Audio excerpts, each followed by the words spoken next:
You're listening to Errol Parker and Clancy Overall, editors of the Batuta Advocate, on Desert Rock FM. Well, here we are in Koala Studios in downtown Batuta. It's the Batuta Advocate radio show. Obviously, if you're listening in locally in the Diamantina Shire, you've got us on the wireless, Desert Rock FM 96.5. And if you're listening outside of the Diamantina Shire, you're obviously listening through the World Wide Web on the Diamantina Podcast Network. Their podcast is called Hello Sport, and our sponsors here at Koala Mattress Studios, funnily enough, Koala Mattresses, are big fans of Hello Sport, the podcast, and it's for that reason they are offering $150 off your next mattress purchase from Koala Mattresses if you type in the word hello as your special code. Hello Sport podcast, we've been told, Clancy, is one of the premier sporting podcasts in the nation, boasting upwards of tens of thousands of downloads each week. They are a true force to be reckoned with in the amateur sports commentary world. Well, these two men that are joining us, Errol, Tom, Thom, and Eddie, with a Y, unorthodox spelling for what most people would describe as normal names. Single-handedly, these two men are putting Austereo out of business. There is really no need for retired rugby league players to be on air when we have the punter doing their jobs for them, the dribbler doing their jobs for them. And they've done all of this while being completely unvaccinated too. Yes. Yes. As we said, undesirable characters, but very entertaining. Thank you for joining us, Eddie and Thom. Thank you very much for having us, Clancy. Glowing Errol. praise from you two gentlemen. Really got the podcast off on the right foot, I feel like. Certainly represented as well. Other than the amateur commentator, I think everything was pretty much spot on there. Yeah, I would have thought so. We sort of like to think of ourselves in the big leagues, Clancy. Top of the podcast heap, as it were. So, never played professional sport, though? Never professionally, no. Well, define professional, though, because, I mean, I have been paid to play the sport. We were paid, I mean, at the time was big money. Huge money. For the Moree Boars. Took them to the premiership back in 84? 84, I believe. We were both obviously 5'8" halfback combination. On contract? No, it was match payments. Righto. Yeah. Match payments. Yeah, So, match payments, pub payments. And a meat tray. And sort of after, I think that's sort of where we reached our lofty heights from if you'd call that professional standpoint. Bush League can be professional. Yes. Well, it is. And you try telling the boys out at the Moree that their league's not professional because they die for each other out there, those boys, every week. Yeah, absolutely, every single week. So, yeah, once again, thanks for having us, guys. Thank you. Real honour. We need to have you in here because there is, I mean, as we said, as the listener, the Batuta Advocate podcast, diehards would know, last week we had Missy Higgins talking about post 9/11 folk Aussie rock. Before that we had Tanya Plibersek talking about franking credits and being the only woman of note in the Labor Party. Today we're going to bloke it out a little bit. Okay. We need to talk about what has been a schizophrenic off-season in the rugby league. God's winter game. Correct. Winter game. It's been a wild off-season. It's been a wild off-season, and it comes at a time when we thought that these young fellas had figured out social media. We thought that they actually knew. We thought the days of gaffes on videotape and the days of just being degenerates in public where everyone can see you were over. We thought that was something that would kind of filter out with Gen X, the Willie Masons, those kind of guys. They were part of a transitioning period in media, and they didn't really know how to handle it, and we saw a lot of scandals in yesteryear, and we thought these young fellas, I mean, in 2016, 2017, they were pretty well behaved. Well, it's almost been 2 years to the day, Clancy, almost 3 years, I should say, that Mitchell Pearce, prominent dog rooting Pearce, he was caught claiming he had no sexuality, which made him trying to root a stranger's dog seem all the more acceptable. Yes, in hindsight, and I think you guys might be able to discuss this further. In hindsight, that wasn't that bad. No, that's if one thing that this offseason has taught us is that whenever you think that the rugby league player has gone as far as they can go with a scandal, they seem to better themselves. Well, it's almost as if the off season is now a season, and they're all vying for the minor premiership of sorts. Well, you just got to do who can be the most behaviour. debaucherous, the most just the most fucked up shit you can sort of do whilst not playing rugby league. And look, to be fair, some of the scandals that have happened in the off season quite dark and not to be made light of, obviously. But some of them, though, are fantastic in every way. Yeah, of course. There are things before the courts and things we won't go into because those are things in outside of sport. If they were to happen, that's something you don't talk about, you don't glorify. But there are things that rugby league players do, and forever they've been like this forever. Like, there are things that just make you wonder. How the fuck did they get involved in that? Back to the Newtown Jets trafficking heroin in the 80s. We remember that. Yeah, absolutely. And we were even talking about this before. The teacher's pet. Teacher's pet. That's a globally successful rugby league scandal. Yeah. It was the most popular podcast on the planet.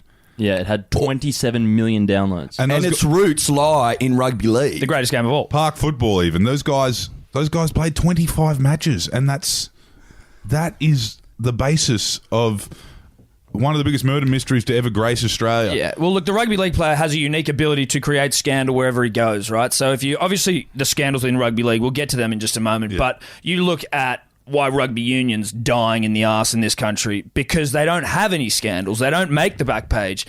That's why they try and recruit the leagueies. You have Israel Folau now. His opinions maybe not very tasteful, but certainly spicy opinion. Spicy and evangelical, you could say. But back page, they're headline spinners. Then you got Carmichael Hunt, doesn't mind a couple of lines allegedly or something that looks like it. But that's it. It's the leaguey in him trying. Going, how am I going to promote this game that is clearly struggling in this country, and I'm going to have to do my bit. I'm going to pick this sport up, I'm going to put it on my back, and I'm going to do the best I can to start generating some interest because God knows rugby needs it more than ever. What about Anthony Mundine? Learnt the controversial ways of the rugby leagueman in the game, took it to boxing, and is now the focal point of every major fight in the country. Every big fight in the history of this nation has involved one league or another. Fennick played rugby league. Yeah, briefly. Look at the biggest, the absolute blockbuster that we just had, Gallen and Hopewadi, two leagueies that just love to throw.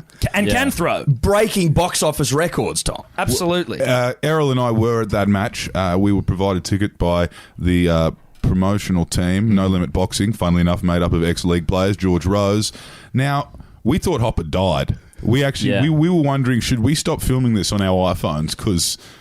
Is Hopper dead? Well, you can see Gallen thought he was dead. Usually when you knock someone out as a boxer, if you're a professional boxer, you celebrate. Gallen's gone like, oh, I've just killed a man. He went to 10 to him. He was on the canvas for 30 minutes. Yeah. And then... 30 minutes? And then he got up and he had the gall to turn around and accuse the umpire of calling the fight too soon. It's like... What are we going to do? Like, go get a drink, go to the toilet, wait for you to get up? Or? John, you just received a head injury that people get in, like, auto accidents. Yeah, it was a lifetime of boxing injuries in one fight. 6-punch combo. Like, if that happened to any of us, we would be lisping until we took our last breath. That was some serious brain bruising. Oh, absolutely, yeah. He's sickening. There is a theory that maybe the rugby league, as much as they don't like their star players deciding to be involved in a heavyweight boxing match about 5 weeks before the season starts, there is a theory that maybe they just said to these guys, they said to Georgie Rose, they said to Gallen, they said to Hopper, they said to Hodges, can you guys go and just do something? We need to keep these guys occupied. We need to, Do you mean like to keep them away from transgression? Because you see the ones that don't get caught in some spicy situations. Yes. Probably looking for some positive press to sort of sprinkle in with what has been, as we've mentioned, an atrocious off-season for them. But you could make an argument, and Tom and I have made it before, that I think with obviously the really heavy stuff, no one wants that. No one wants that. But with the other things that we'll get to, you could make a case that the NRL secretly sort of loves the free publicity. Mm-hmm. Of course they do. It's free marketing. It's organic marketing at its very best. And the thing that pisses me off, I haven't seen one advertisement for rugby league yet. Not one. Have you seen any ads promoting the game? Why would you waste You don't money? have to. Why would you waste money Why on would we it? waste our money? You wouldn't bother. Well, why would you do that when some blokes can get into a scrap in a pokey room in a Western Sydney RSL? And the CCTV footage, you just need to put "That's my team" underneath dudes like smacking each other over the head with fucking pokey chairs. Have they released the theme song for this year yet? No, not yet. I'm not sure what the fuck it'll be. I don't. Some years they'll have like, you know, they'll get Bon Jovi or Tina Turner, and then other times I think they just go, you know what, fuck it. Yeah. Like, we've given up. Chumbawamba was a good one. Chumbawamba was the best. I get knocked down. That was Friday Night Footy. You can't do that now because of concussion. Because it's like they can't be promoting. Yeah. You shouldn't. Don't get up again if you don't feel like you can. Yeah. Because, Yeah. you know. Get the salts out here. I Yeah. get up again, and I'm 2 years away from being Australia's first Chris Benoit. You know, that's a fucking harsh reality of what these sports stars are putting themselves through. Yeah, And- that's but it. That's what we've got. You guys have come in with a list of some of the great scandals, and we're going to go through them all. But I think it is worth, before we start, talking about the situations, the surrounding kind of circumstances that the rugby league player finds themselves in to get in this much trouble. One, we've got a bunch of kids who are the top of the heap in their local community, whether that be Goulburn, whether that be Macquarie Fields, Mount Druitt, Cherbourg, Logan. You know, we have this thing with rugby codes in Australia where it's a tiered system. There's an upper class and then there's the punter. You know what I mean? We have the rugby union where these kids are, you know what? If they don't make it in footy, Horwell's an example, you go work for dad and make more money than you would playing footy. In rugby league, it's this kid from anywhere. And this kid from anywhere doesn't necessarily behave like Gus Gould imagines a young man should behave. You know what I mean? And Gus Gould's opinions have changed drastically with the advent of social media, and like when you can imagine Gus Gould back in the night, and when he was coaching, he wouldn't have given a fuck. But now everyone's kind of got to go, whoa. Well, we go back to Todd Carney with the bubbler. He definitely saw someone that he respects do that as a young kid. He blamed a teammate. Yeah. He's like, Bryce Gibbs showed me that, Yeah. which is a bit scat. But also, in the context of today, the bubbler should almost be on the fucking trophy. It should just be Todd Carney. Like, no one. I think it's a great part of the game now. It's looked upon fondly. It should be included in the rugby league curriculum, you know, where you learn how to tackle, you learn how to piss in your own mouth. In front of strangers at the Cronulla Northies. in a urinal. Todd was a victim of bad timing. Had he bubbled himself today, play on. Not a problem. No. Yeah. He'd still be running around. Context is everything. It's everything.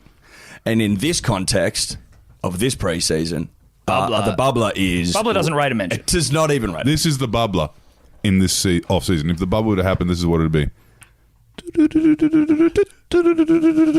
It would be a bleep on the radar. Well, and there's even sort of an example to show that this was almost the right off-season to do some of your lower level scandal behaviour, because there's, again, we'll get to the rest of them, but a halfback who may or may not play for Newcastle Knights and may have also played for the Roosters, who's currently playing in the NRL right now. May also have never won an Origin series. May also have never won an Origin series despite playing in a record number of them for a halfback. Allegedly / been confirmed, was at his mate's wedding, was the best man, got so flogged that he was being a scallywag on a bus. Nothing too bad, just a bit of lippy behaviour. Yeah. Very lippy with a gutful. And then got towed up by the bride's cousin. And then the cops showed up and he sort of just snuck off and no one really talked about it. And that doesn't rate. Like, Danny Weidler wrote a thing about it in the paper. He was like, oh yeah, and it just hasn't.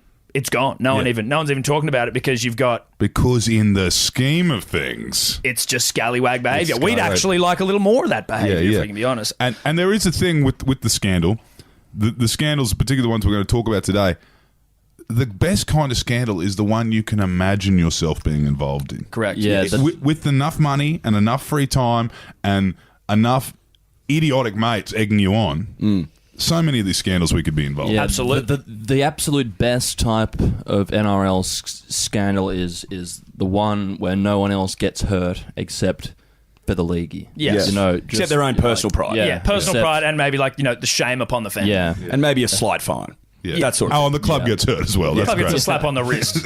Well, let's start off with these scandals, shall we? Let's just because it really did kick off as what we all thought was, at the time, it was huge, right? And this was in September of 2018, so the finals were still going on, but the lower ranked teams had been the bottom 8 were already on school holidays. correct, and they were ready to rip in. And it started with the Bulldogs' Mad Monday. Now, the Bulldogs are notorious off-season scallywags. That's where they do their very, very best work. Clearly, it's not on the field, Eddie. Clearly. And the Dogs, they were hit with a $250,000 fine when Adam Elliott and a couple of the teammates were...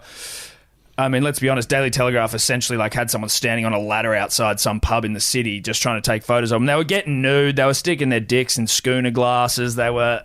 from the shots, grabbing At each a other's... private function. No women present. It couldn't be. You can't accuse them of not being chivalrous because it was just amongst themselves. Yes. Boys being boys. Was being very, very toxic environment, but Boys will be boys behind closed doors. Behind closed doors. with about 80 schooners in them. Yeah, exactly. Yes. And look, there was And no couple clothing on. No clothing on. Yes. Sweet Caroline might have been on. Pants were off. it was as toxic as a bag full of brown snakes.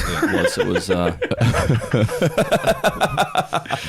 I think it got a little more toxic, though, when they started to remove themselves from the premises. Yeah, they were Yes. spewing on the streets and passing out. Yeah, and all that was sort of the stuff. that was the winger, Marcelo Montoya. Yeah, Marcelo Montoya. That's it.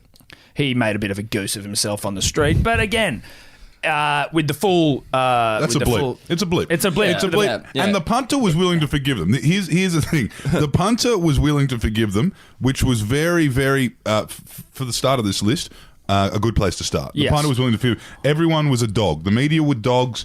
Everyone were dogs except the dogs. Yes. Yeah. However, this is the rugby league aspect of this scandal.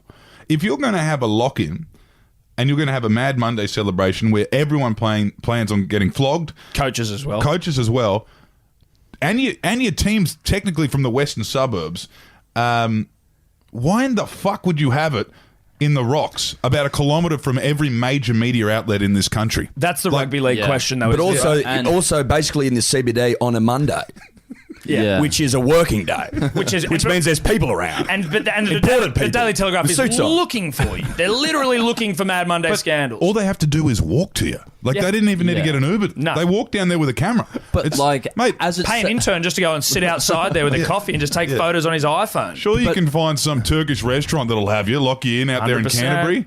Black out the windows. But look, as it says in the Bible, he who has not vomited in the street cast the first stone. Well, that's I mean, it. it's- Correct. It was hard. It's hard for you to feel too judgmental of Marcelo when, I mean, any number of us could have been doing the same thing at the same time on the same day. Yeah. Well, that's why the punter was up in arms, going, "How dare you try and stain a good name in the Bulldogs?" Exactly. Questionable, but how dare you set them up? Let the boys play. Let them blow off a bit of steam after an absolute shocker of a season. And if they happen to take their clothes off and put their willies in schooner glasses, then Sing a so bit be of- it. A But bit do of it Neil indoors. Diamond, yeah. Yeah.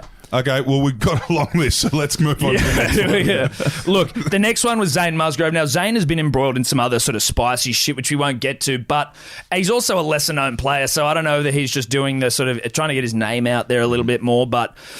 these players are so strong, they just they don't know their own strength. Maybe there's a bit of liquor in the belly, who knows? But he's actually ripped a gate apart.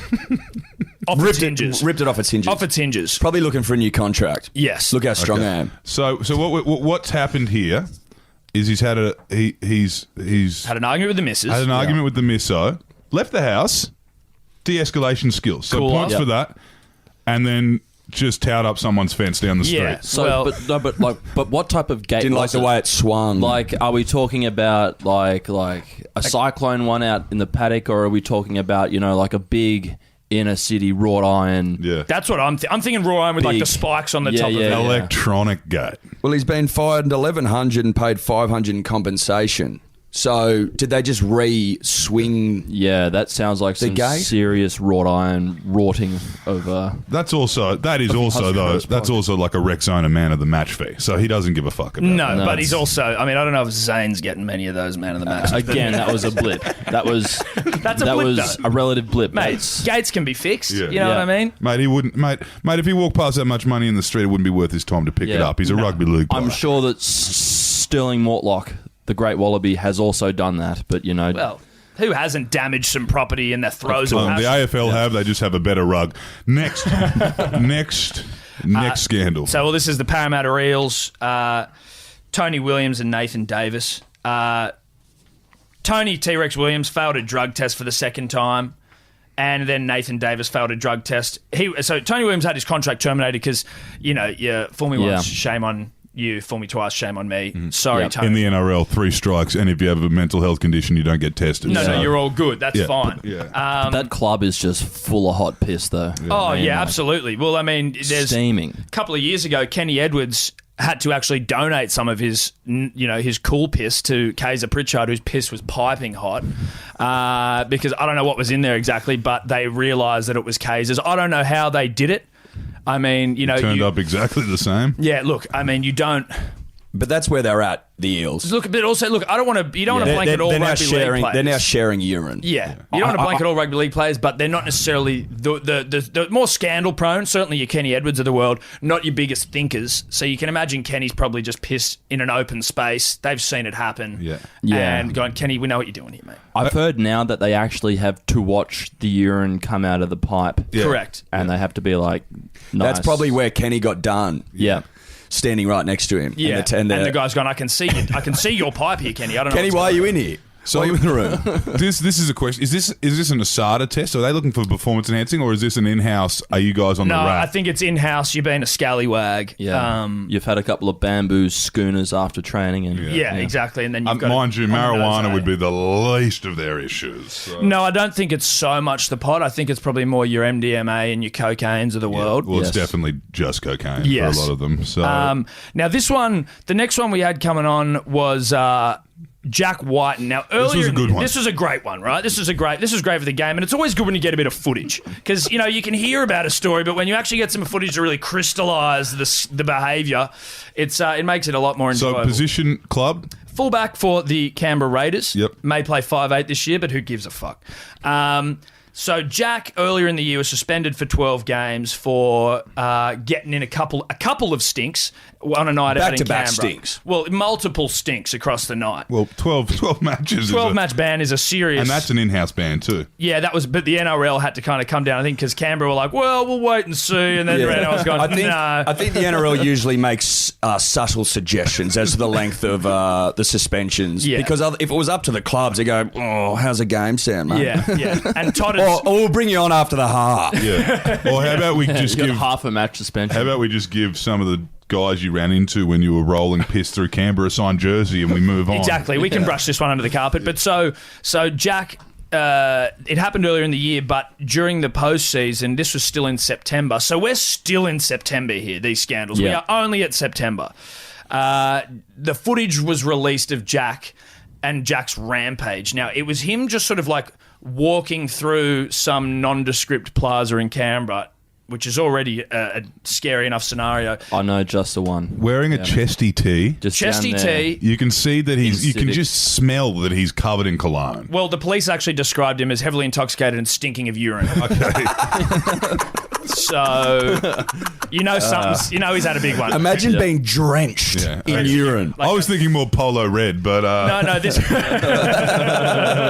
this was legitimate piss, and just sort of and wildly like it looked like a couple of because skinny sort of Raiders fans had come up to Jack and sort of were like fans almost, and he's just punching him in the face. no, but you can tell that there was lip thrown. That's the thing. You don't walk towards someone that fast. Yeah. Look, on CCTV. Look, maybe they've approached him looking for a photo, realised he was drenched in urine, and have maybe said a couple of words. Yeah, or maybe Which gone, don't worry about the photo. Yeah, look, We'll do it later. Jack didn't take kindly to that, and Are you right to get home, mate? and if a league does not take kindly to piss is something you say, they will always throw. Yeah, that's it. The league's default setting is Yeah. more often than not throwing. Throw first, ask questions later. But it was almost cat and mousing them too. He was roughing them up. He wasn't toweling them up. Well, look, I mean, it certainly didn't look good for Jack's sort of power behind the punches because he hit one guy a couple of times in the face and the guy just sort of stood there and the guy was tiny and he was just like sort of taking these punches and then like pushing him away. It was weird. But again, phenomenal footage and, you know, one of the highlights of the off-season. yeah, 12 weeks. 12 weeks. But again, blip on the radar. Yeah. So we get to October. We get to finally. October. Finals. Final series. Final season. So the grand final's gone off without a hitch. Cooper Cronk heroics. You know the story. Great game. Congratulations, Roosters. Now, postseason, there's the you've got your international games, and there was the unveiling of the brand new skipper, the great man Greg Inglis, GI, The unsinkable Greg. the unsinkable ship that is Greg Inglis. Future Yeah. Hall of Famer. Absolutely. Absolute out-and-out champion. So Greg's gone out to Dubbo for the Corey knockout. Corey knockout. First ever time Greg played Curry knockout, and also the first time the Wall Street Warriors ever had a match, which is the Bowerville team, was there, and that I was think with he started the team. yeah, as that's well, all yeah. his cousins. So it was a momentous moment for Greg playing, and you can imagine the fucking crowds at Dubbo when GI hit the pitch. It would have been biblical. Yeah, it would have been fantastic. It would have been biblical. He's God out there. Yeah. And He's God everywhere, He's really. God everywhere, but especially out there. Yeah. And he would have just been, you know, steaming, ready to rip in. It's the off season. He's got a couple of weeks off. But what do you do post ripping in? You have plenty. Yeah. Yeah. Commercial hotel, pastoral hotel. What Yeah. other places out there? you reckon he Amaroo. paid for a drink the whole weekend? Mate, I don't. He would have got. They would have given him. They would have given him his own booth at the Amaroo, downstairs on the in the club there, and he just would have gone for absolute gold. Yes. Wouldn't have lifted a finger, would Greg? No. He would have been carried in there Absolute. and carried out. And carried out. Hell for leather. Carried out into his car. And this is where the trouble starts.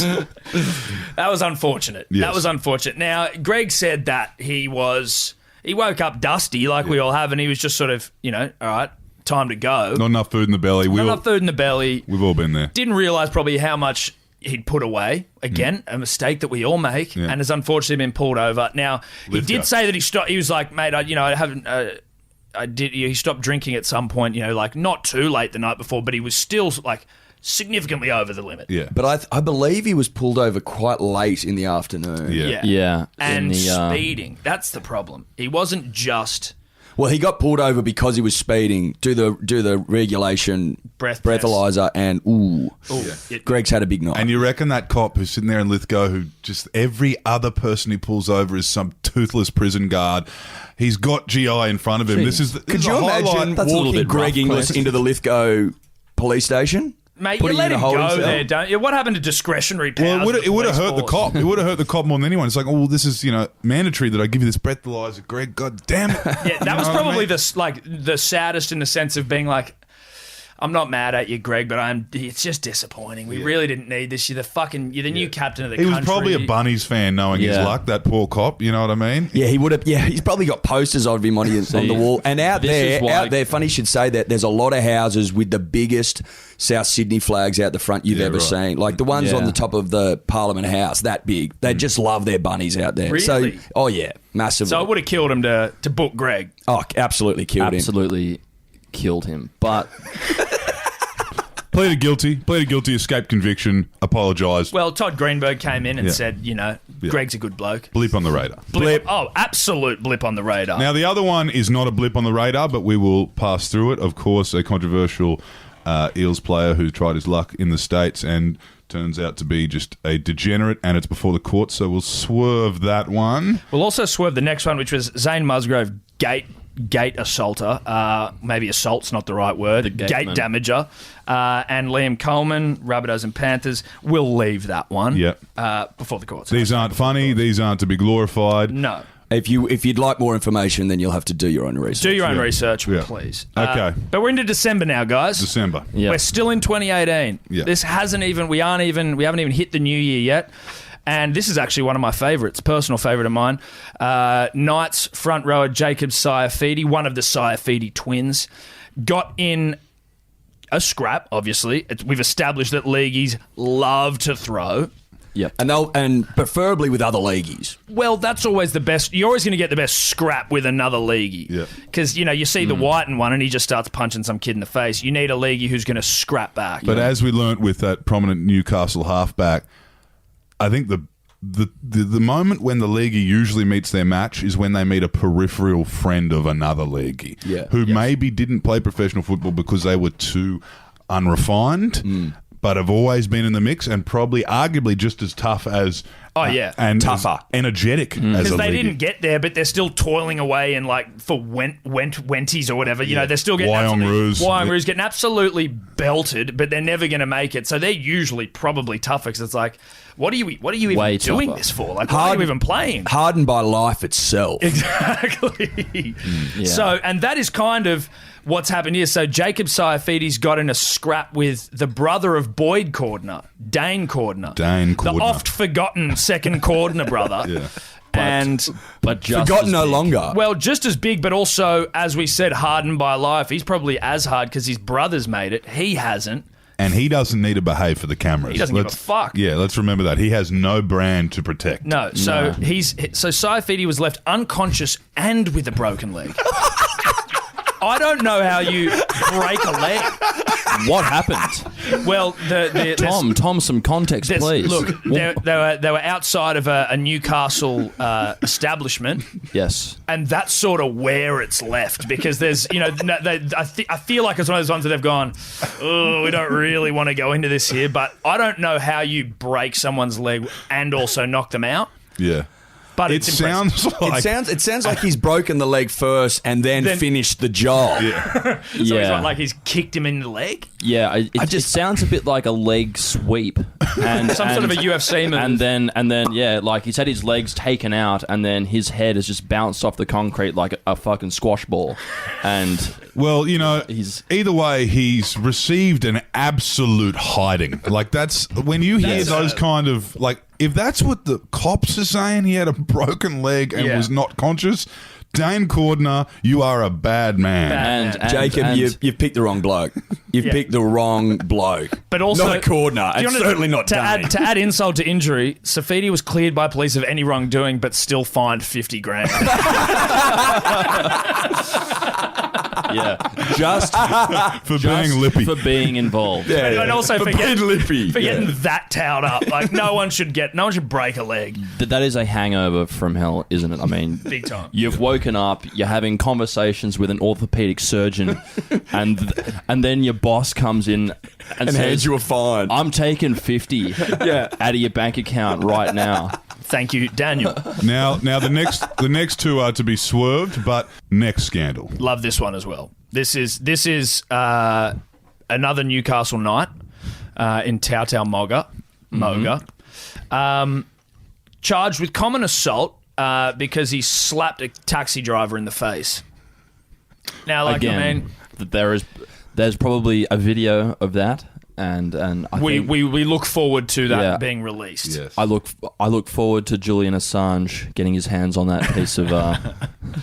It exists in some WhatsApp chat somewhere. Now this has happened a couple of times in the off season. The incident with the Uber driver, taxi driver. There's the next one, actually, Michael Cheekham as well, smacked around an Uber driver. Now it's happened so many times in the NRL and in other codes.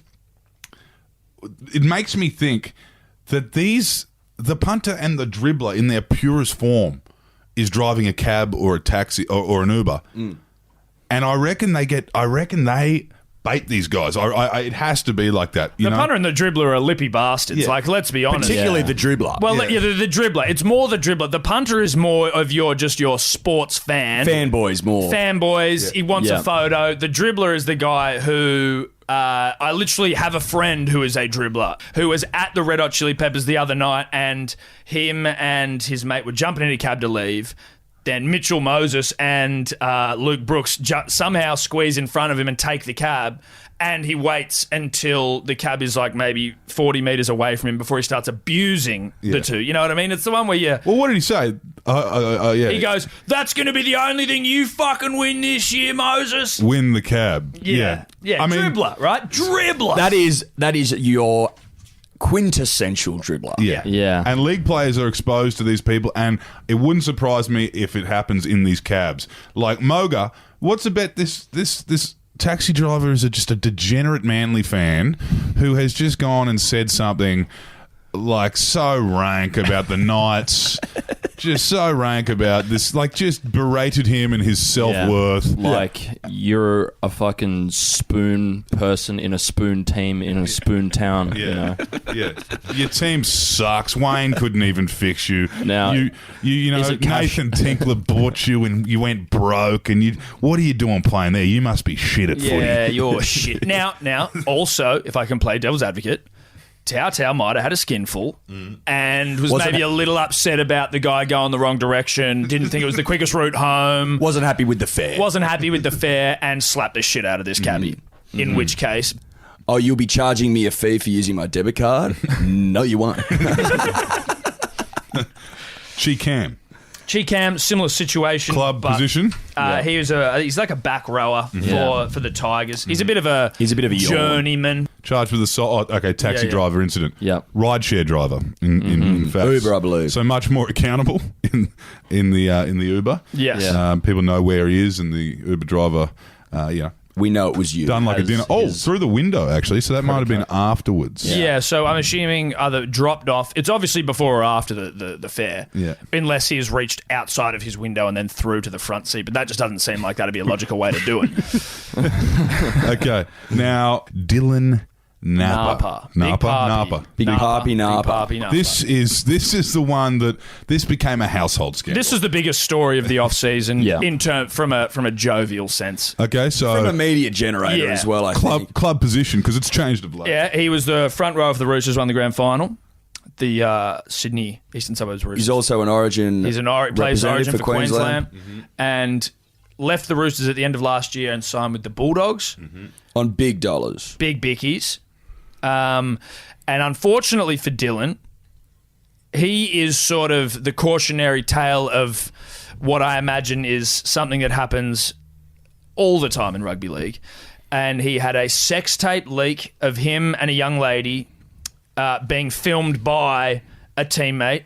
That, you know what? Like, the sex tapes... A sex tape is a sex tape. They happen, obviously, as long... And they leak. And I believe that he didn't know he was being filmed, because you look at the footage... Right, he didn't... Because he's flogged. He's too drunk to have orchestrated some sort of revenge porn scenario. Me and Eddie were sort of having this conversation. Whether he knows or not, as long as she knows...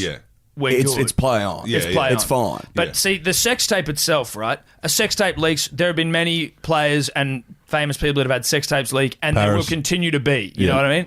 But when that sex tape became the most embarrassing thing to ever happen to a person is when he started asking to be called Big Papi, and then Big Papa, and then Big Papi, and saying it like, and everyone's kind of going...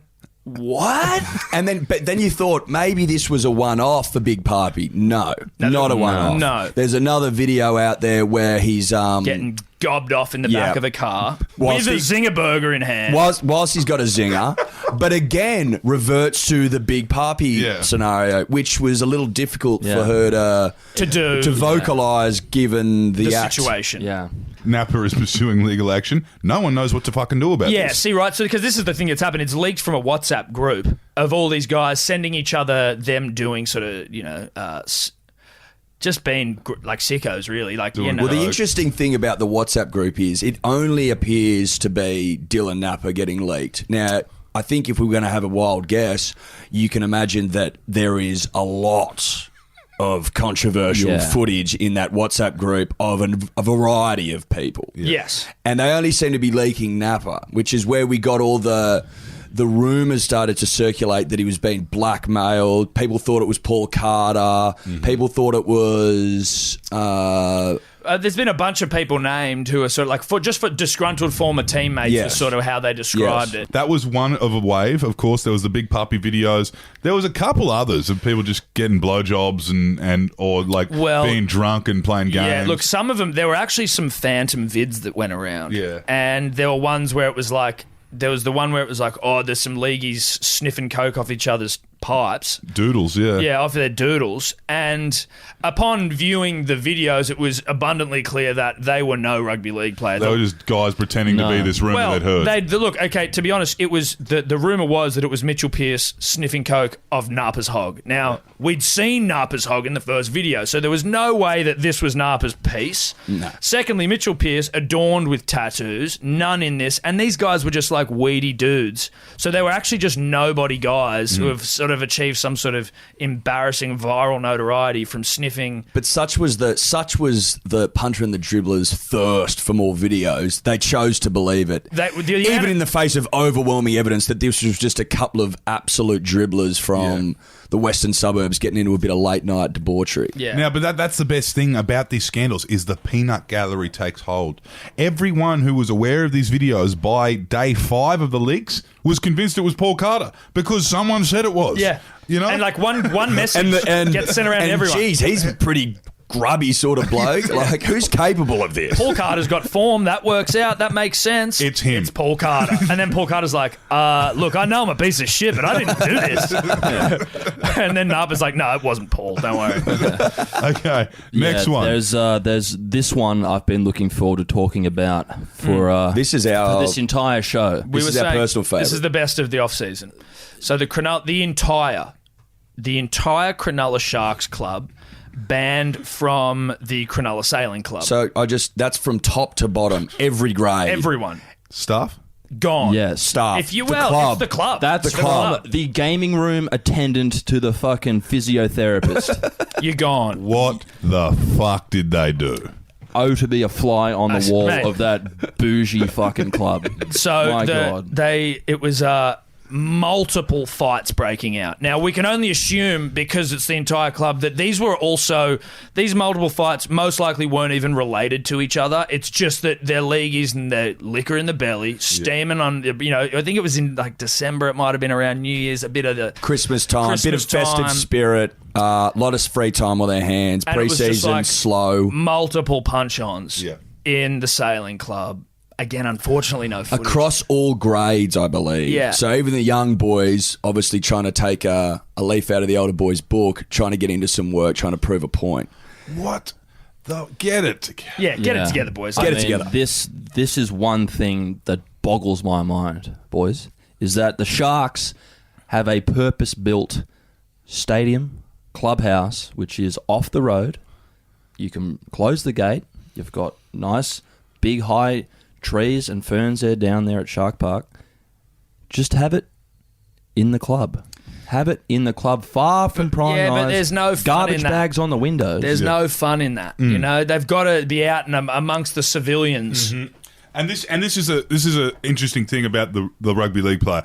And I was talking to a young bloke the other day who was a Latino man from Los Angeles, and he had spent time working in Bondi at a club, Ravisi's, I believe it was called. Yeah. You guys ever been down that way? Okay, Heard of it. So he said to me, as a baseball fan and a basketball fan from the States, he said, I used to see these rugby league players coming into my bar after seeing them on the screen above the bar. He goes, I got to know some of them. And I remember seeing all of these guys. What's been 10 years ago, he was doing it. He goes, I saw these guys on the television screen, and then I saw them come into the bar, pissing on the bar, dicks out, making out with married women, like just behaving like Run-of-the-mill leaguey, behaviour. frivolity. And he goes, he like could the never. last days of Rome. Yeah, Clancy. he could never figure it out. This bloke said it was the last days of Rome. He said every fucking night The these guys have come barbarians out. were coming down. There's iPhones out. People are filming these guys. They know what they're up to. And he said it took him so long to figure it out. But he went back home and he saw LeBron James and he saw these guys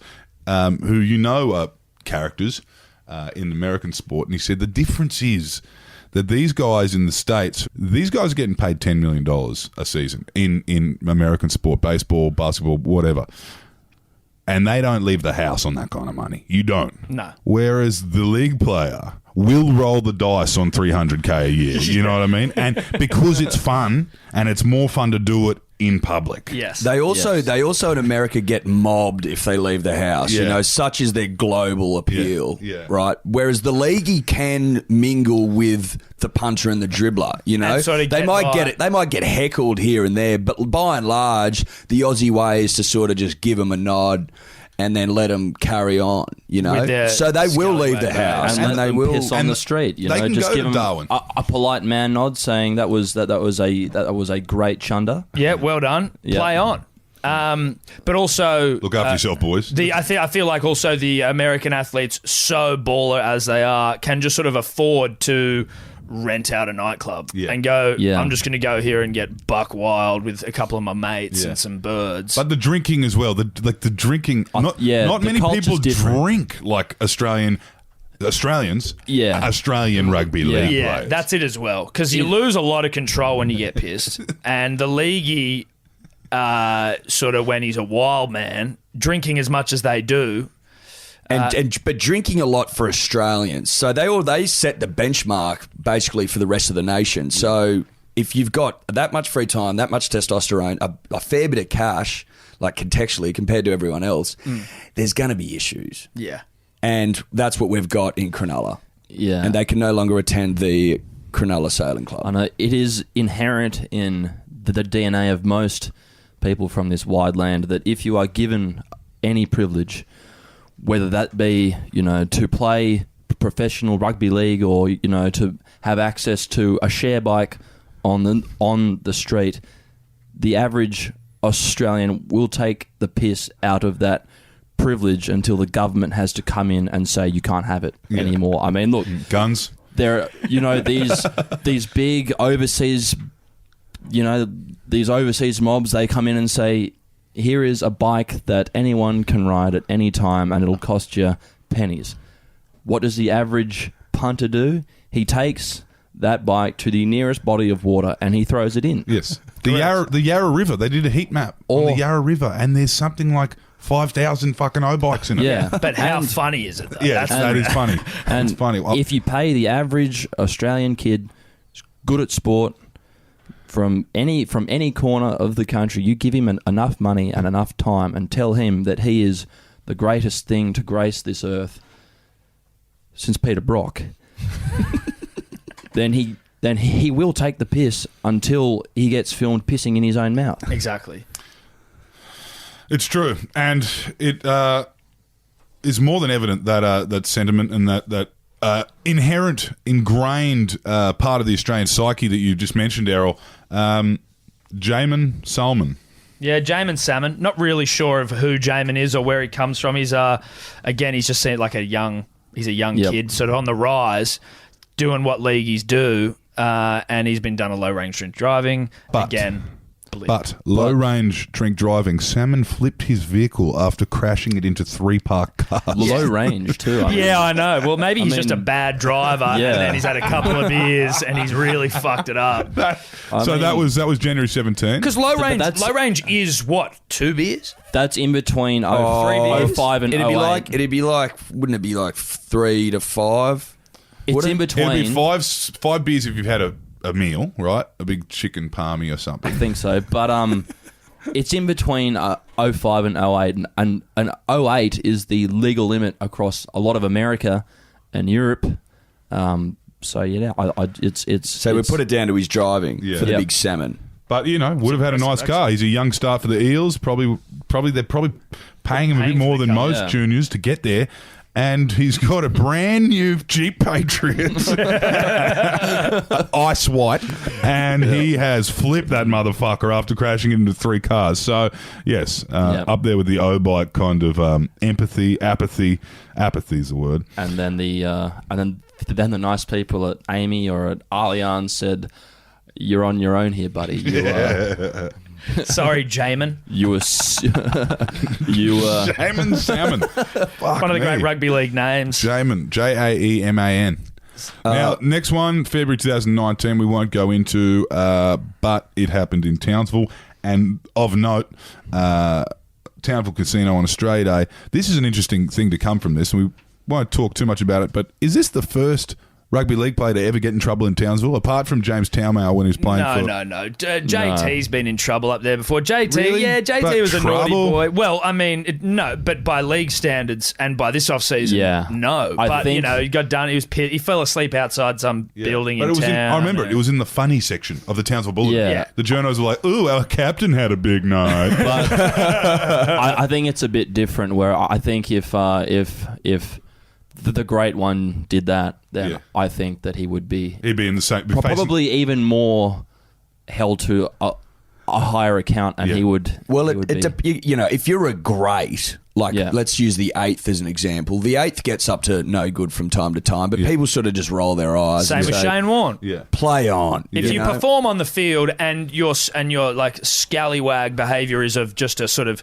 medium to high range, but not super high, not extreme. not extreme, you know, then I think everyone's happy to go. I mean, but he played extremely well for New South Wales last week, so we don't give a shit. This one that comes next, just last month, just this month. Well, it was just This is what it's all about, ladies and gentlemen. This is the scandal. This is elite rugby league scandal. Yes. Because it, as we may have said at the start, when you think that the scandal is as ridiculous as it's ever been, then someone like Martin Kennedy comes along and redefines what it means to be a rugby league scandal. He's single-handedly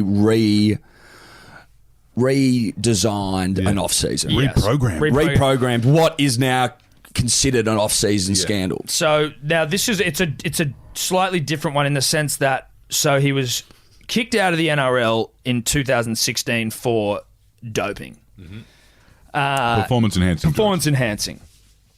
He was then found guilty, in the ensuing years of importing exotic wildlife. This guy was putting everything from stingrays to sugar gliders to blue tongue lizards Chinese softshell turtles. in the fucking post. And 15 veiled in the mail. chameleons. Chameleons. Now, the AFP ran through his house, is what I'm being told. Yeah. The Australian Federal Police have a fucking file on Martin Kennedy. Bro, you can't be bringing chameleons into the country and not expecting the boys to be, having a look at your shit. You Wife and can't be kids. trusting Australia Post to deliver a fucking lizard. Well, no, in Sweden. the, But he was sending animals in the mail to Scandinavia. yeah, and most of them died. Did he think just putting a few holes in the top of the box would cut it? It was like when you had toys, like you had pet lizards Is that and shit best as a practice? kid. You just put a couple of holes in a shoebox, keep a lizard in there for... Little dish of water in the corner, that should do, mate. Now, his response when asked by the Daily Telegraph, the illustrious rugby league Men's Women's ambulance Weekly. chasers, his response was he effectively blamed the NRL for what he said was an unfair length of ban for his doping scandal. Now, my question is, I get it. You have maybe no income. Maybe you still have a contract that's paying you. You're living in... Oh, no, he's done. No, Your contract gets torn up and you just go and find another job now. How do you get in that much fucking trouble in 18 months?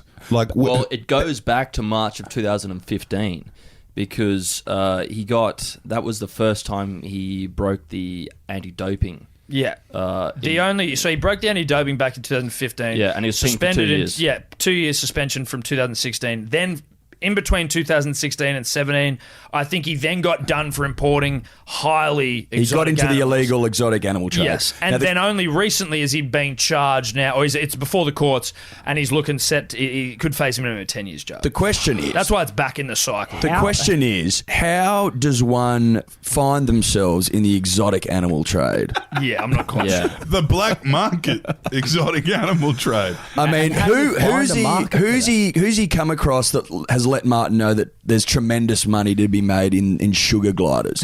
Because who knows that?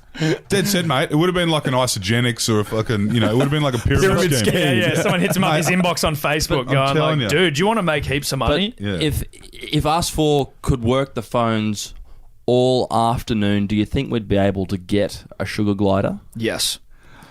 I saw Martin the other day. I reckon we could get him. He'd still have the contacts. Oh, Martin had the contacts, and for a bit of a kickback, I'm pretty sure he'd part with that information. Yeah, for sure.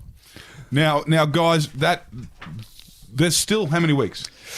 March 14th. March 14th. All right, we got a 3 weeks. 3 weeks. Call it 3. 3 weeks. This isn't the end. No, well, I mean, the Broncos junior's been suspended for 4 weeks and fined $20,000 for Payne. not cooperating with the integrity. Yeah, Payne Haas. Payne Haas, beautiful name. Dr. Bryce Cartwright and his wife Chanel. With the anti-vaxxing. Anti-vaxxing. Some junior Broncos player just got put in jail for beating the shit out of someone.